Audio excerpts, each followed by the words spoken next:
Premium cheese tart. Tak dia makan gitu sebenarnya. Nak pun boleh. Pakai cukup boleh. Pasar Malam.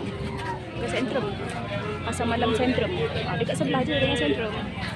Meriah. Penjual makanan-makanan viral. Kek-kek, dessert-dessert, souvenir.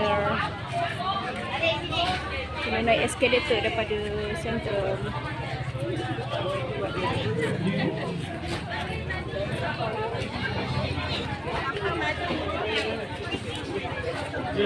Kita nak beli fries untuk Maira. Aminah ya. Must be try. Premium cheese tart. Tak dia makan gitu sebenarnya. Nak pun boleh. Pakai cukup boleh. Dia ni aiskrim goreng. Yang tadi cari-cari sold out.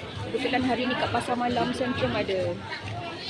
Basically dia biskut tau, luar ada biskut. Dia goreng biskut tu. Dalam ada aiskrim.